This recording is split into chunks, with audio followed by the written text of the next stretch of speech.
এগুলো আমার মতো আপনার মতো ওনারা একদিন এই দুনিয়াতে ছিলেন, এই দুনিয়াতে বসবাস করছেন, তাদেরও আমাদের মতো স্ত্রী সন্তান বউ বাচ্চা বাবা মা সকলেই ছিলেন। আজ ওনারা কবরবাসী, কাল আবার আমরাও চলে যাবো এরকমভাবে আমরা একে একে সকলেই যেতে হবে, তাতে কোনো সন্দেহ নেই। তো আমরা যে যাবো কি নিয়ে যাবো সেটাই হচ্ছে মূল দেখার বিষয়।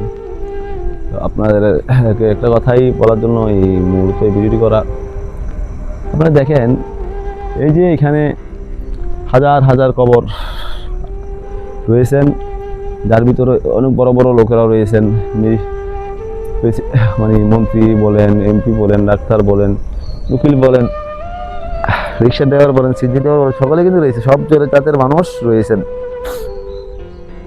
তো আজ ওনারা কোথায় চলে গেলেন? এই এত দুনিয়াতে ডাক্তার ছিলেন, ইঞ্জিনিয়ার ছিলেন, তারপরেও কিন্তু চলে যেতেছে কবরে। মানে মূলত আমরা তাহলে বোঝা যায় যে আমাদের শেষ যেটা আসল বাড়ি যেটি আমাদের সেটি হচ্ছেন কবর।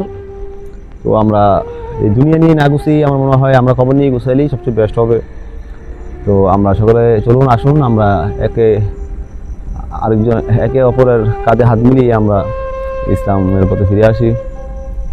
দেখেন না এই যে হাজার হাজার কবরবাসী কবরস্থ হয়ে গেছেন। তো একদিন ওনারাও ছিলেন দুনিয়াতে, মানে এগুলো দেখলে না খুব খারাপ লাগে, মানে মেনে নিতে পারি না যে অনেক কিছু। আগেও যেই ছেলেটি আমার সাথে ছিলেন আর রাতেও আড্ডা দিতেন, মানে আমার সাথে চলতেন, ওই ছেলেটিও আজ নাই, আমি চলে গেছেন আমার থেকে। এমন জীবনে অনেক লোক হারিয়েছি যাদেরকে ভোলা মোটেই সম্ভব নয়।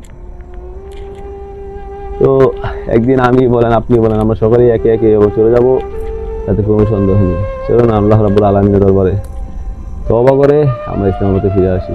আসসালামু আলাইকুম।